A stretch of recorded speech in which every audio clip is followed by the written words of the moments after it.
What is the most disturbing NSFW thing you have seen? Please share your stories in the comments. Let's dive in. Story 1. My daughter having her brain taken over by cancer and slowly taking her life. That almost killed me. Attempting to explain to my grandkids why mommy is gone and where she went was just as hard. Story 2. Murder ending life. Navy ex-boyfriend stabbed his ex, then slit his own throat. Total bloodbath. Emotionally, that wasn't the worst. Worst one was an end-of-life attempt. Woman jumped off the 6th-floor balcony and landed on a fence. Beyond the fence was a drop-off, but she clearly didn't leap far enough. It happened early in the morning, and after being identified by a neighbor, we woke the husband up in the apartment. Forensics came and cleared any signs of wrongdoing. Watching the husband break down crying was heart-wrenching. Story 3. My brother was ran over and killed when I was 13. I sat in the hospital at 4 a.m. staring at his body, alive but already turning blue-gray. Pulse barely at 30, crushed and covered in tire tracks and what I guess would be called road burn, but more accurately was being cheese-grated by 20 yards of cement under the weight of a whole-ass vehicle. And still, nothing tops how disturbing it was to see my dad crying in helplessness and frustration, trying to heal a shattered ankle and heel from a workplace accident, after he fell in the shower and couldn't move at all to pick himself up. Drunk, being a recovering opiate addict and refusing any pain meds, drinking inhuman amounts of alcohol just to bear the pain of all his injuries. The pride a man has in being strong and self-sufficient being absolutely crushed while his teenage daughter dresses him and struggles to carry him to bed. Eve seen him cry. But not like that. The anger and disgust and shame and true helplessness. Out of all the stuff Eve seen, that crying haunts me. Truly, truly haunts me. Story 4. I have a similar experience, though I wouldn't call it my most disturbing. More emergency terror mixed with heartbreak. My mom gave birth to me when she was 45, so she was in her 60s when I was a teenager. She came home late one night after an event. She didn't verbally respond to my greeting yelled from across the house, so I got up to go see her. She just made it in from the garage and was kinda hunched over. I asked if she was okay, but then she started coughing violently. In the process of coughing, she started pissing herself, I guess from the force of the coughing. In between coughs, she was wheezing out, "I'm peeing, I'm so sorry, oh my god dash," while trying to walk away from the door. Crying, coughing, peeing. It was more of an emotional mess than anything. She was clearly overwhelmed and hurting from the physical pain. I told her to stay put while I ran to grab a dirty towel. She just kept sobbing and apologizing. I sopped up the wee at her feet and helped undress her bottom half while she was still there, to keep the wee mess contained, comforting her, telling her it's fine, and to go take a shower. The rest of the night went along quietly. After she showered, she came back and apologized some more and thanked me, and then promptly fell asleep on the couch with the TV on. It was alarming but mostly heartbreaking. She'd pass away from Alzheimer's 15+ years later. The whole experience was disturbing not because of the mess, but because you're watching your parent go through this trauma of their own body totally failing them, watching them fully aware of their own powerlessness in the moment. My mom wasn't like my hero or my friend or anything. In fact, we had a really rough relationship. I'd witnessed her losing control of her emotions my whole life up to this point. But the bodily aspect of this loss of control was a new level. My mom was an aging person in that moment, not the domineering, angry, adult authority in my life. The moment made her human in my eyes, but in a truly sad way. Story 5. First day as an EMT, literally 20 minutes on the job at a tiny volunteer service. We get paged out to stage. A man with a shotgun just walked up to the local hotel. He blew his top off 3 minutes later. We roll up. I get to go confirm pulselessness, since not doing that is how people show up at the morgue still alive. The boss gave me the option to defer since I'd been on all of 0 days, but I declined. So I walk up, move half his jaw out of the way, which is split right down the middle along with most of his. He put it underneath his chin. And he hiccuped. What actually happened is called an agonal respiration. It's a last-ditch reflex your body has to keep you alive. Basically a biological Hail Mary. I jumped straight out of my skin, slipped in the puddle of blood, and ended up getting an entirely new uniform 2 hours after getting my first. And now I hear that hiccup anytime something startles me, but I'm still in EMS, so it's lost in the cacophony of bad memories. Story 6. I left my little hotel in Nairobi to go to street market for some fruit. Was thinking about some shit from earlier and looking at the ground. I rounded a corner and saw this odd pinkish-gray chunk of brain. I looked up, and 8 to 10 meters in front of me a truck was stopped and a boy's body was lying on the ground. The fact that only a couple people were standing around showed that the event had been incredibly recent. Like seconds before. People were amassing by the second. My Swahili is very bad. But the boy had tripped right in front of the truck's back tires, and it had rolled over his skull, and the pressure had strewn its content all over the street. Story 7. My dad, in the final stages of dementia, wandering around the dance floor at my sister's wedding, getting angry with people because no one would tell him what time the helicopter back to Malta was at. He had regressed back to when he was stationed there with the army, and was adamant he would be getting picked up at 1800. I took him home shortly after this, and he got increasingly angry in the car until, sitting at traffic lights, his entire demeanor changed, and he turned to me and asked, "Ian, what's wrong with me?" That was the last time he ever called me by my name. Story 8.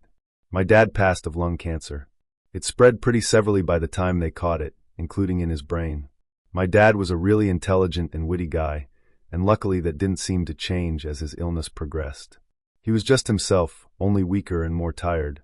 He basically stopped eating and drinking a week before Christmas, and I so vividly remember two things in his last few days. I think Christmas Eve I asked if I could get him anything. When he had been saying no, he asked for a cup of coffee.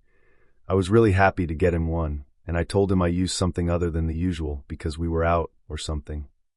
He said that's fine, had a sip, and sounding genuinely thrilled said, "That's a nice," and thanked me.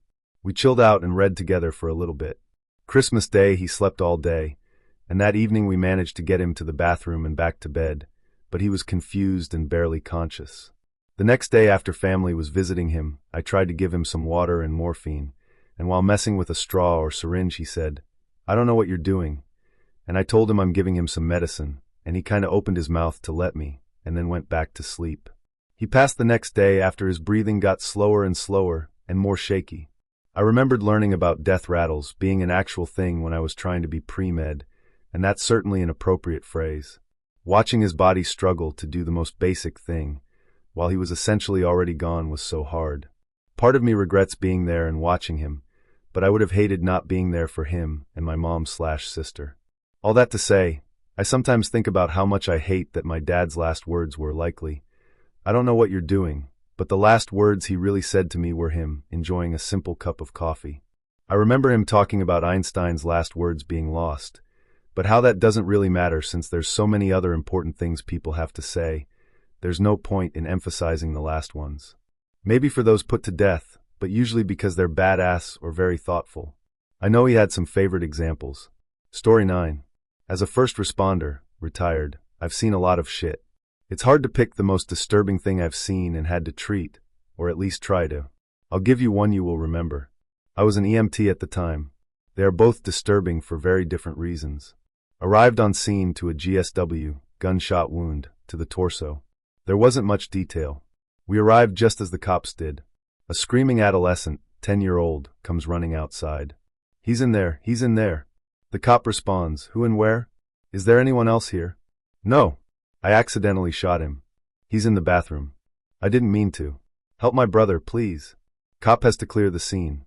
We're ready to go in ASAP. Cop comes out and throws up. It's safe, straight down the hall. We go in. In the white tub/shower combo is what's left of the kid's older brother. He had taken a near point-blank range shotgun blast to the face, neck, and chest. I have never seen anything like it. No horror movie would be able to create this scene. He had fallen back into the tub after he was shot. What remained of his jaw was hanging by skin remnants.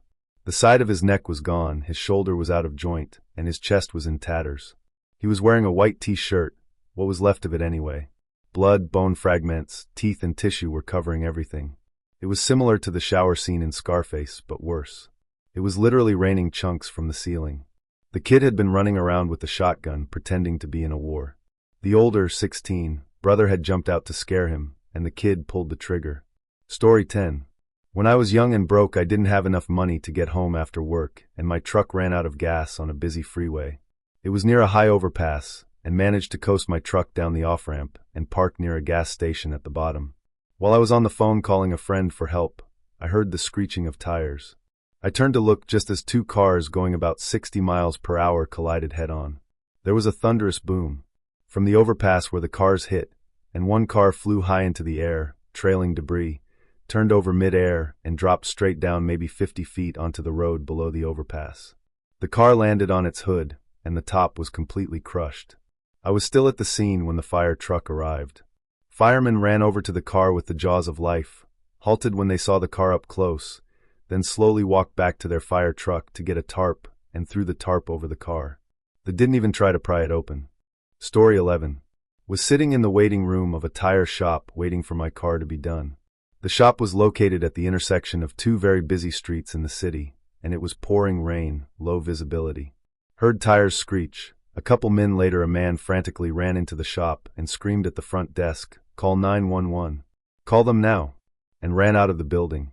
He had hit a man who was jaywalking across the street and didn't see him until it was too late due to the rain. I saw the body laying in the middle of the intersection.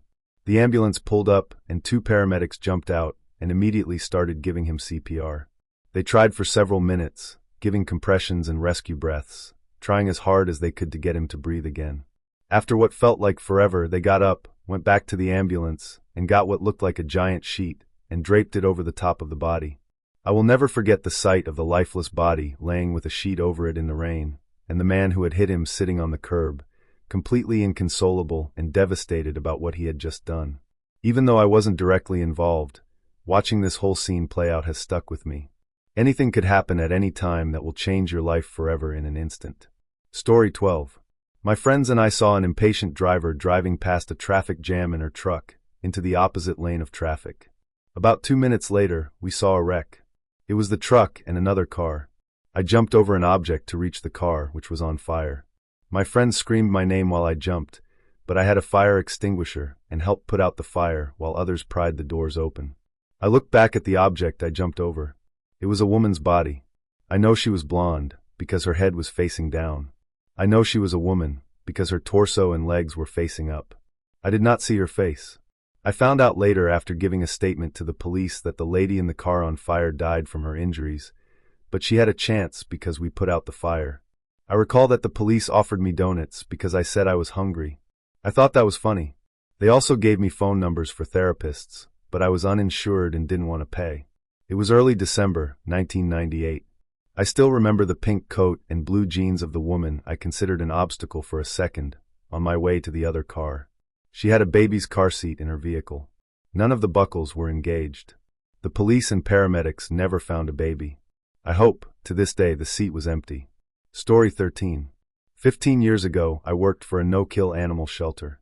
One evening a guy came in to surrender a 2-year-old medium-sized dog. As I was speaking to the guy, I noticed something was off with the dog. I'd been in the profession for 4 years and seen a lot, but this pup literally looked like she was crying. Her eyes were so full of despair. There was also a horrible smell coming from the dog. I noticed a red mark at the dog's shoulders going down to her neck and asked the man to lift up the dog so I could get a better look. When he did, there was a gaping wound on her chest, going from shoulder to shoulder. Imagine a paper cut, but times a million, like her skin had been sliced. There were maggots in her wound, and I realized the red mark from her shoulder was a harness. This asshat had gotten the dog as a puppy, put her in a harness, chained her up outside to be a guard dog, and never took the harness off. She was now close to 50 pounds and had grown into a harness made for a 10-pound dog. We weren't sure if the dog would make it, but after hours of surgery, she shocked us all and survived. Anyway, our staff named her Girly because she had gorgeous long lashes. She was an absolute love and staff favorite. I was in awe of her ability to trust humans after what she had been through. The man who surrendered her was charged with animal cruelty, and Girly was adopted by a fantastic couple. The husband was a delivery driver and brought Girly with him during his work day. He said both of them needed the company, and Girly was just so happy to be included. Story 14. I saw once what looked like a racially motivated attack on a black kid about 12 years old by some Hispanic kids from the block. The scene was horrific. Something out of a movie. Kid was about to get killed, so I intervened with my brothers. We were about 15, 13, and 11 years old. Once we got involved, we realized things were completely different from what we had thought. The Hispanic kids carry out this toddler who was about 4 years old.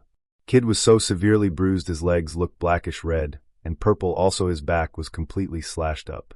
Apparently this black kid was let in by his friend's mom to wait for his friend to arrive from school in her home. He got a hold of this child and severely attacked him within 30 minutes. The Hispanic kids were carrying out street justice, and had this black kid looking like he had got hit by a car. His head and face was so swollen from getting hit. Me and my brothers watched as they tortured this kid for what he did to that toddler. It was so bad that I never saw him again, and he lived down the street. We felt bad at first, but after what we saw we realized that kid was an animal. Story 15. This is very long and somewhat light-hearted, trust me. I decided to share because the comments are full of pain, and I need something light. Because up until last week when my father passed away suddenly right in front of me, the most disturbing thing I had ever seen was a car accident I got into in college. It was my first serious car crash, and I was maybe 19 or 20 years old and completely clueless. I drove a 1980s urban assault vehicle, very large, very steel, very old car, in college in the 90s before cell phones. It saved my life more than once, but it was not very kind to anyone who collided with me.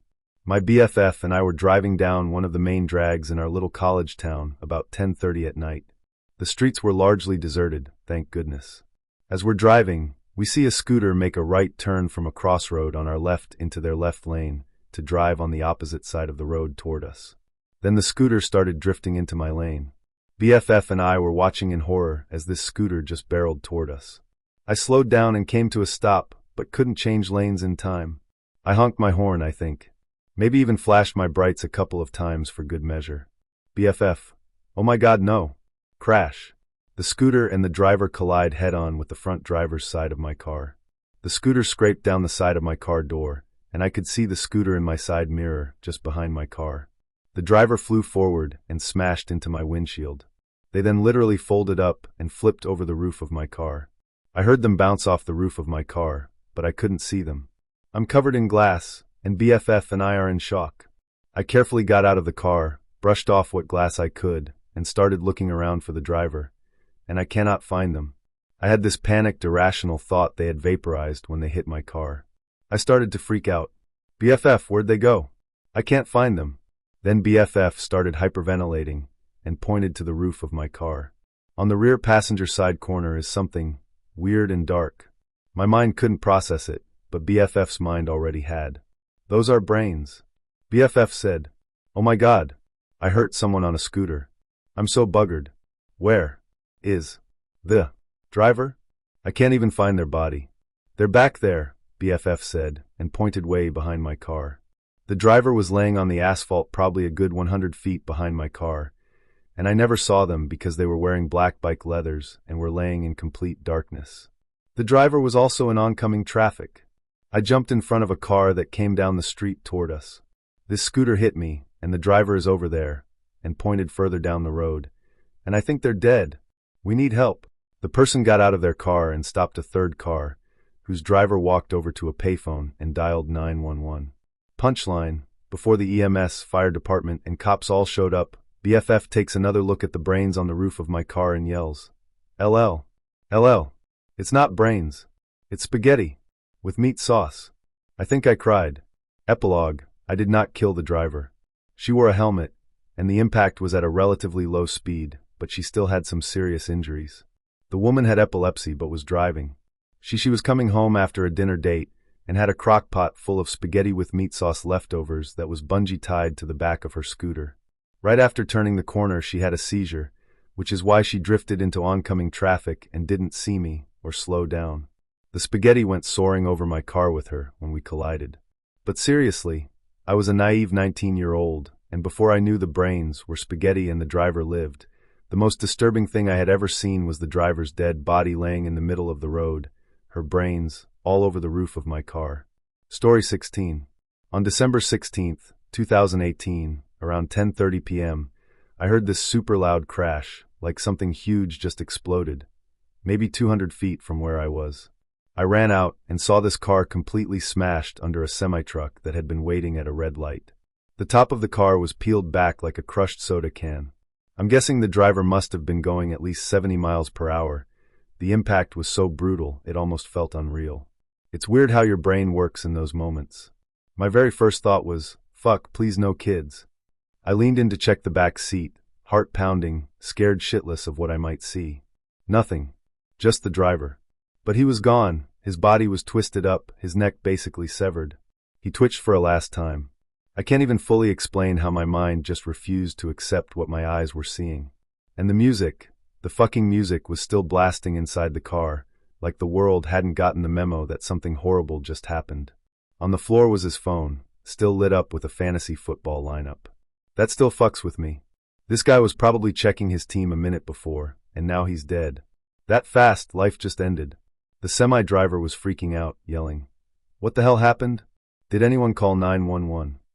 We told him we had, but honestly, I barely remember the words coming out of my mouth. It was like I wasn't even in my own body. When the ambulance and cops showed up, I just drifted away, numb as hell, my mind stuck on repeat. I didn't sleep for days, just kept seeing that scene every time I closed my eyes. Later, I found out the guy had 2 kids, and that gutted me. Like, here I am, some random bystander, and I know that 2 kids out there just lost their dad in the most violent, random way possible. Every December, I think back to that night, the family he left behind. It's been years, and it still feels raw and messed up. It forces me to realize how goddamn fragile we all are. One second you're checking your fantasy football lineup, the next second you're just gone, and some stranger is standing there, trying to make sense of your last moments. Life's a joke sometimes, and we're all walking on a razor's edge without even knowing it. It sticks with me, and I'm pretty sure it always will. It was therapeutic to write this out though. Thank you. Story 17. Back when I was about 9 or 10, while my dad was driving, we came across a motorbike accident that had happened a minute or 2 before, where the bike had crashed into a car pulling out of a junction. There was already a few cars around, and we saw the biker up on his feet, walking over to the side of the road, gesturing towards some people who were around him. A couple that were walking over to the biker, a lady on the phone, and a guy with his hands on his head, presumably the guy whose bonnet was smashed up. Because we saw the biker up and moving, and hadn't seen what actually happened, and maybe because me and my sister were pretty young, my dad figured we couldn't really help / do anything that wasn't already being done. We drive past the spot a couple of days later, and there were a load of flowers tied to the lamppost nearby. It really stuck with me that this guy was up and moving and giving a sort of, "I'll be fine, I just need to sit on the grass verge" gesture to people, and then was just gone. I guess he had internal bleeding or something, and the adrenaline was just keeping him going. Something eerie about knowing I watched some of his final moments as a child thinking, "Oh good, he's okay." Story 18. It's only after I have shared over the years that I now realize I have exposure to probably too much. I've been first-hand subject to just about all kinds of abuse from family, friends, or strangers. I have been abducted as a child and was lucky enough to survive. I've seen people die in various ways throughout my life, so the faces of death compete for the most disturbing. I will just list the ones that come to mind. Number 1. Car of teens ejected from a car front windshield immediately into an embankment at age 9. We were all involved in a 6-car pileup during a blizzard in MN in 1998-99. The exact year is fuzzy. There were 400 accidents that night from the ice storm. Speaking of, my father T-boned a car, couldn't stop, and a man was lying down in the back seat of that Cadillac. We fatally injured the wife driving, the husband was lying down, and shattered glass was in his bald head. So him raging at my dad all bloody with glass in his face was an image. We all shared an ambulance ride to the ER together too. The wife died with all of us crammed in the back with the medic working on her. Number 2. Childhood friend shot himself when we were 12. He remained alive for a couple of days in the ICU before dying. So the hospital visit made an impression. Not every day you see a 12-year-old with shaved stitched head hooked up to machines and tubes. Number 3. Grandfather drowning in his own fluid on his deathbed at 15. Basically, choking and thrashing violently while even being medicated. It's hard to say whether Grandpa dying or the reaction of my mother and her siblings watching was more disturbing. Number 4. While I was 18 to 28, I saw many people die while in the military, whether in training, on deployment, or back home via life ending. One of these probably would take the cake, seeing a civilian mangled by munitions or an explosion you are trained for, but the smell of burning felch with the visual make it hard. The same goes for hearing a gunshot at a military party and finding your co-worker with a self-inflicted head wound hemorrhaging blood. The smell again, like copper pennies or something from all the iron in the blood. Number 5. Unwanted, innocent kids of people I grew up with into my 30s. I think the older I get, the more morbid life is due to the perspective you get from aging, if that makes sense. Anyway, I returned home after the military for a while and hung with people I grew up with. Most were addicts or dealers. So naturally, they had unplanned children who were innocent and part of their parents' dysfunctional life.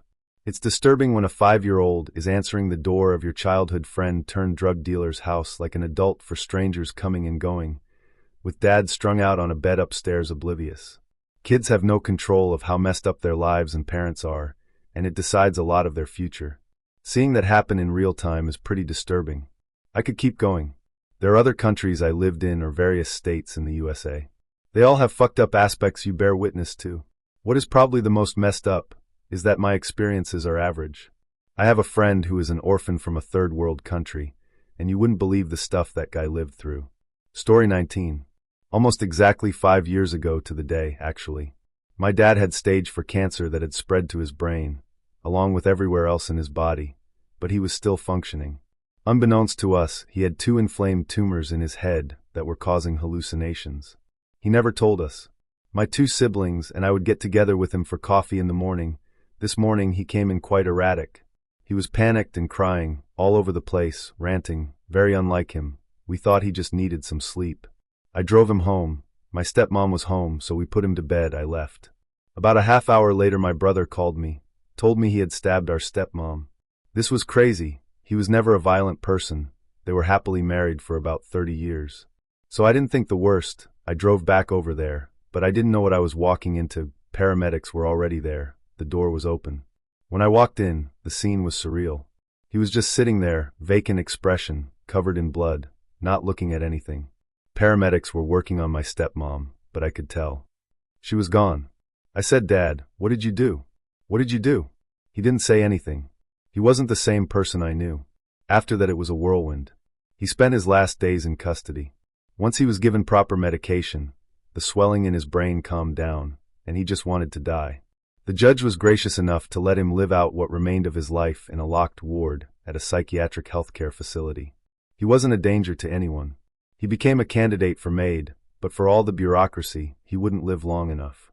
We spent as much time with him as we could as he slipped away while also mourning our stepmother, and almost 3 months to the day he was gone too. I've been in therapy ever since, and it's really helped. But there are moments that I know will stay with me for the rest of my life. My best advice to anyone who finds themselves in a traumatic situation is to speak to a professional as soon as possible and stick with it.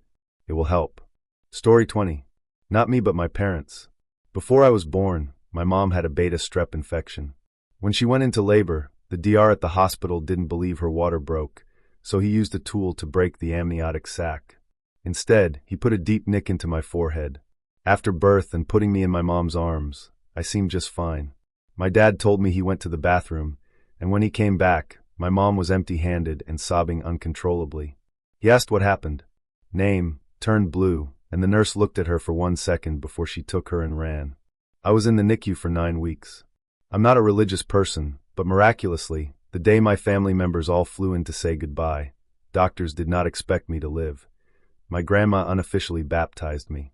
Within 48 hours, I rebounded so fast that I was taken out of the NICU and got to go home a few days later. Doctors never saw anything like it. My dad had written a poem about that day, and he still keeps it in his wallet. My mom got her tubes tied right after. Luckily, I am 22 now without lasting effects, but my parents have never recovered from that day. My dad got the bill in the mail, and it was so long it stretched from one end of our house to the other. At the bottom, it said balance due $0. They knew they messed up LOL. Story 21. A girl's body hanging from a tree near my house. She was wearing khakis and a polo. Yellow rope tied off to the side. Colorful leaves framed her hanging body and completely covered the ground. I was headed to a 7 a.m. home inspection for a house I was under contract to buy, and it was otherwise a beautiful fall morning. The tree was in a little nature area, the size of a house lot, just 4 houses down. Police were there already, but had left her hanging until the coroner or whoever was qualified arrived to bring her down. We made eye contact. I was useless in the appointment and couldn't stop deep sobs from welling up from inside me over and over, like my heart knew her. I couldn't even fathom to be embarrassed for letting the contractor see me so emotional. After the inspection, I walked down to talk to the police. They said they had seen me pass earlier and could tell I'd been crying. They very kindly and gently told me not to worry, just that it happens sometimes, and made conversation of light-hearted things I don't remember. At this point, the proper people had arrived to bring her down and cover her face. They had her laid down on the leaves, and she looked a bit cold from my memory. My mind was largely blank with just raw hurt for her, but I, 23F at the time and petite, noticed that she looked to be of my size/stature. I had the thought that she could be of a similar age as me, but I didn't get any more details from the police. I didn't know what to do with this hurt. I was inconsolable. Later that day, I returned with a bouquet of flowers for her. It had just started to rain, and for the most part the area looked undisturbed. But the leaves were still brushed out a bit from where they had prepared a place to lay her down. I placed the tulips there for her and had a good cry for the nameless girl who lost the good fight. There was no record of it on the news. It was like nothing had happened that morning. I ended up finding out later, based on my specific description of her outfit, that she was a student at a local school in the neighborhood. She was in her school uniform. She must have gotten dressed for class, left her home, and made the decision to end her life. Completely broke me. For months. And even today if I think about it too deeply. Thank you for giving me a place to share and for listening. Story 22. I've seen some crap. Unfortunately. I joined the army at 18. One of the first things I witnessed was a guy ending his life with his M4 on the range. Word was his girlfriend had dumped him right before Christmas. During my deployment, I watched my buddy take a direct hit from an RPG. It went through his abdomen and detonated against the back of the turret. He was one of the best leaders and friends I've ever had. Every year, I call his mom. It's one of the hardest things I do, but I can't not do it. I know he would have done it for me. One time, during a QRF response, an RPG was fired at our convoy. It missed the trucks and hit a water well instead. A 12-year-old girl who was getting water was caught in the blast. Shrapnel severed her femoral artery. Our Delta worked on her for 2 hours, but her artery retracted and she bled out. I can still hear her suffering and her mother's wails. That memory doesn't fade. Our interpreter was discovered by Taliban. They raided his family compound, tortured and sodomized him and his family, even his kids. We cleaned up the aftermath.